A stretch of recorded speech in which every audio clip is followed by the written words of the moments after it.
Assalamualaikum warahmatullahi wabarakatuh. Jumpa lagi ya dengan Bu Nanda.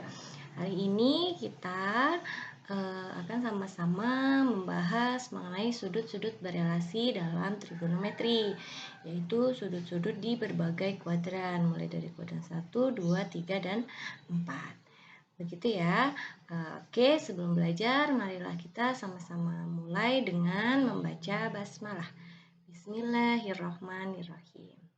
Oke, kita akan memulai membahas sudut berelasi dalam trigonometri dimulai dari trigonometri di kuadran pertama. Itu kita akan mengingat-ingat kembali definisi trigonometri, ya. Definisi trigonometri sin, cos, dan tan, ya. Sin demi, cos sami, tan desa, gitu ya. Di sini di gambar sudah terlihat ya, jadi Ibu gunakan yang namanya lingkaran satuan. Lingkaran satuan adalah lingkaran yang jari-jarinya satu. Kemudian Ibu ambilkan suatu sudut alfa. Sini ya, alfa. Alfanya dari 0 sampai dengan alfa derajat. Kemudian di sini kita tarik garis. Garis ini dari 0 dari titik pusat sampai titik P, yaitu dengan jari-jari R-nya 1. Kemudian Ibu buat garis tegak lurus P ke sumbu X, ya, sepanjang Y, dan dari titik pusat ke titik Y ini sepanjang X. Nah, terbentuklah suatu segitiga siku-siku ya di sini ya, dengan sudut alfanya di sini. Oke, baiklah, dari sini kita gunakan definisi trigonometri yang sudah pernah kita pelajari, sin demi, cos sami, tan desa. Mulai dari sin. Kita tuliskan di sini sin alfa itu sama dengan sin demi, depan bagi miring, Y per R. R-nya 1, Y per 1. Maka sama dengan Y. Y itu adalah sin alfa. Kita punya ya di sini, ini adalah sin alfa. Kita buat kotaknya.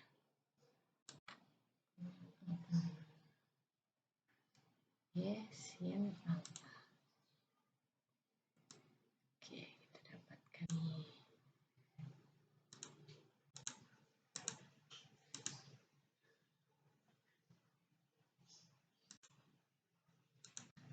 Kita punya ya, Y sin alfa. Oke, baik. Sekarang kita lanjutkan. Yang kedua, cosnya. Cos alfa sama dengan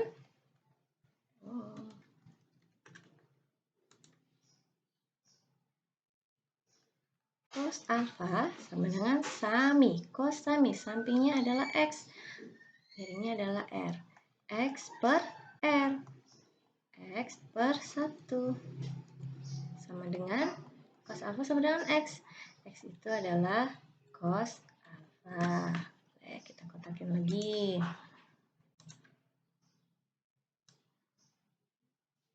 Oke.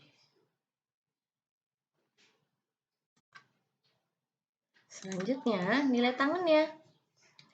Tangan alfa, tan alfa sama dengan apa? Cos sami tan desa, Y per X.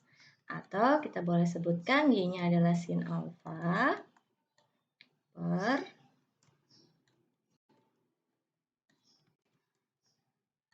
per cos alfa.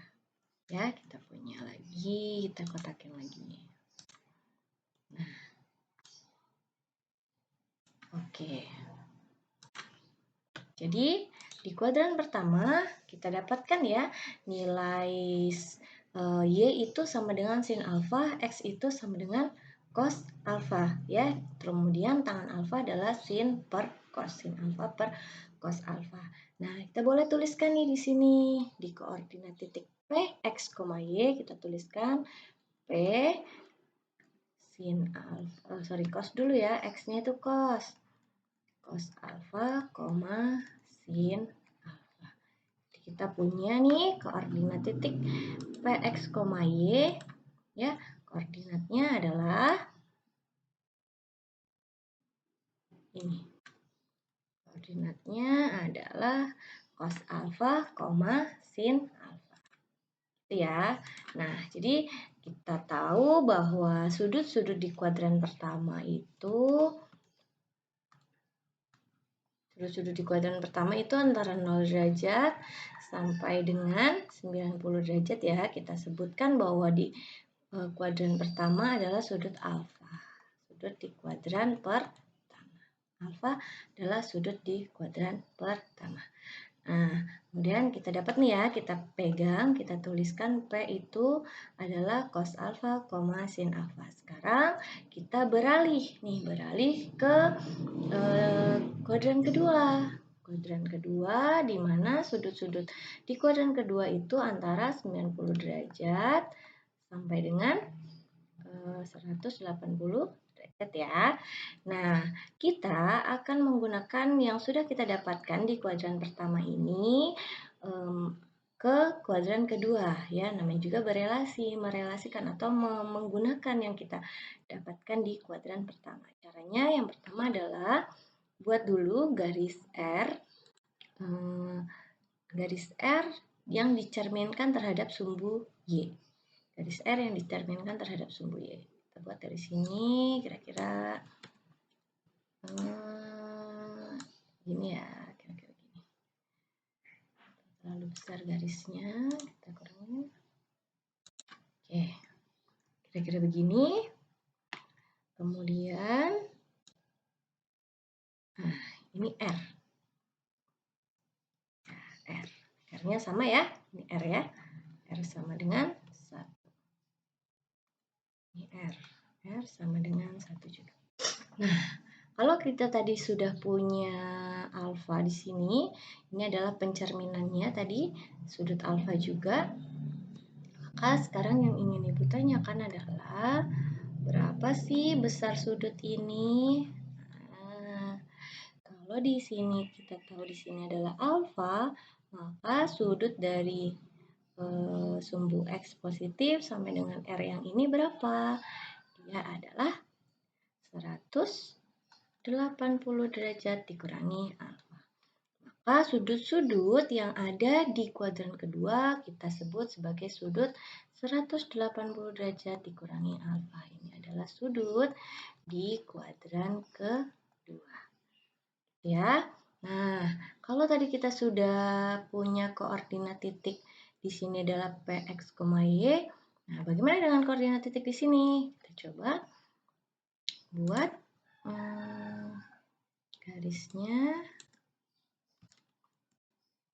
tegak lurus di sini. Maka ini adalah garis Y juga ya, karena positif. Lalu bagaimana dengan yang ke samping? Sini, ke kanan adalah X, maka ke kiri adalah min X. Koordinat titik yang kita dapatkan adalah P min X, Y. Nah, oke. Kita punya koordinat titik yang baru, yaitu koordinat titik P2. Saya namai P2 ya, misalkan P2 min X, Y. Nah, tadi kan kita sudah tahu nih, kita dapat nih kalau Px, Y itu koordinatnya P cos alfa, sin alfa. Cos sudut di kuadran pertama, sin sudut di kuadran pertama. Kita samakan juga bahwa P2 itu adalah P2 koordinatnya adalah cos sudut di kuadran kedua 180 derajat dikurangi alfa, sin sudut di kuadran kedua 180 derajat dikurangi alfa. Ini koordinat P2 min X, Y. Nah, dari sini kita bisa dapatkan nih nilai-nilai trigonometri di kuadran kedua ya. Dari sini kita bisa dapatkan. Kita ambil dulu yang cos dulu ya.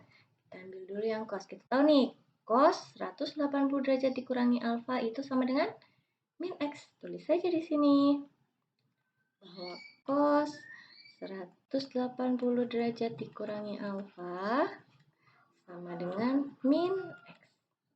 Ya, maka kita punya cos 180 derajat dikurangi alfa sama dengan, kita tadi tahu ya, kita ambil dari kuadran pertama, bahwa X itu sama dengan cos alfa, maka min cos alfa. Itu, ayo kita kotakin supaya tidak hilang. Kuadran kedua. Oke, kita beri warna hijau. Oke.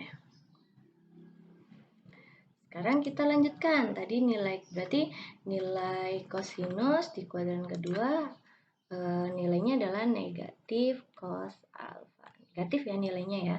Sekarang yang satunya sin.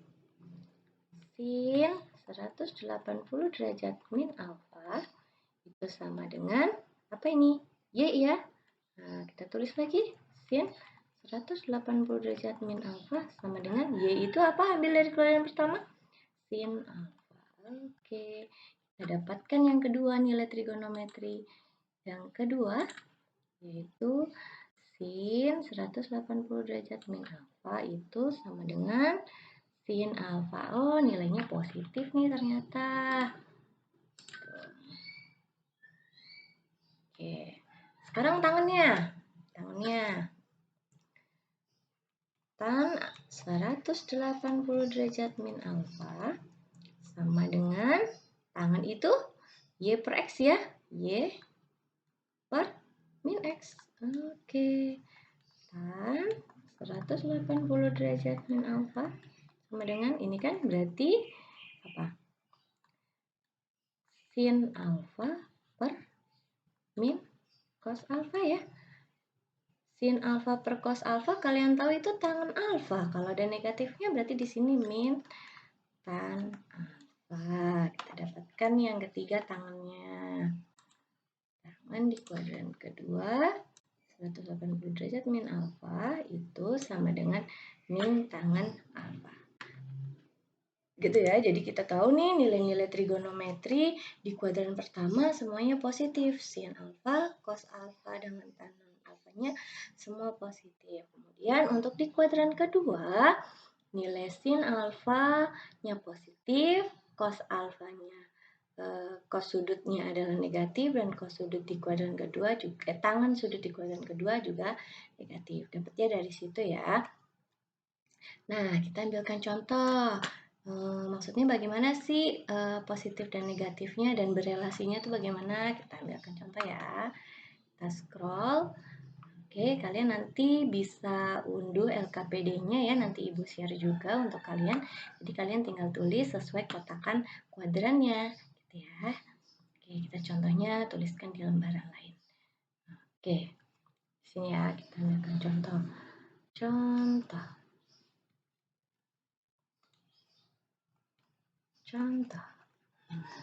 Contohnya misalkan tentukan nilai tangen 135 derajat. Tan 135 derajat kita tahu sudut 135 derajat adalah sudut di kuadran kedua, itu sama dengan tangan kita ubah bentuknya dalam bentuk sudut di kuadran kedua. Tadi sudut di kuadran kedua apa? 180 derajat min alfa ya. Kita ubah jadi 180 derajat min alfa. 180 derajat min alfanya berapa? Maksudnya adalah 180 derajat dikurangi berapa sih biar hasilnya 135? Yaitu dikurangi 45 derajat. Nah, sama dengan kita lihat lagi tadi tangan di kuadran kedua, tan 180 derajat dikurangin alfa sama dengan min tan alfa. Min, berarti kita tulis di sini. Min tangan alfanya 45 derajat.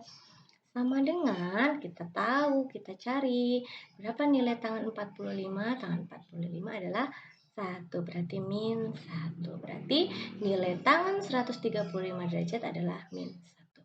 Sekarang contoh yang kedua. Tentukan nilai sin 150 derajat. Sin 150 derajat sama dengan sin kita ubah ke dalam bentuk Sudut di kuadran kedua 180 derajat dikurangi berapa biar 150? Dikurangi 30 derajat. Sama dengan sin di kuadran kedua. Kita lihat lagi ke atas. Sin di kuadran kedua. Oh, nilainya positif. Sin 180 derajat dikurangi alfa itu sama dengan sin alfa. Oh, nilainya positif. Kita tuliskan lagi di sini. Berarti sin 30 derajat. Positif ya. Berapa nilai sin 30 derajat itu? Adalah setengah. Kalau kita tahu sudut di kuadran kedua, nilai sinnya positif. Contoh yang ketiga, tentukan nilai kosinusnya. Sekarang kita ambil cos 120 derajat. Kosinus 120 derajat sama dengan cos, tulis lagi. Kita ubah dalam bentuk sudut di kuadran kedua, 180 derajat dikurangi alfa. Berapa biar 180 dikurangi berapa biar 120 dikurangi 60 derajat. Sama dengan cos dari, lihat lagi. Di kuadran kedua, cosnya bernilai negatif. Nah, ubah dulu cosnya bernilai negatif. Maka tulis dulu negatifnya. Negatif cos berapa alfanya? 60 derajat. Sama dengan min berapa cos 60 derajat? Cos 60 adalah setengah. Berarti min setengah. Jadi itu ya yang Ibu maksud nilai-nilai trigonometri di kuadran kedua. Yang positif adalah sin, nilai tangen, dan cosnya adalah negatif. Semuanya didapat dengan cara melihat dari trigonometri di kuadran pertama. Gitu ya. Oke, jadi mau tidak mau kalian harus bisa tahu, bisa hafal nilai-nilai trigonometri di kuadran pertama. Itu. Oke, kita lanjutkan untuk di kuadran ketiga dan kuadran keempat pada video berikutnya ya. Oke, sekian untuk video kali ini. Mudah-mudahan bisa dimengerti dan bisa bermanfaat untuk kalian. Ibu akhiri, wassalamualaikum warahmatullahi wabarakatuh.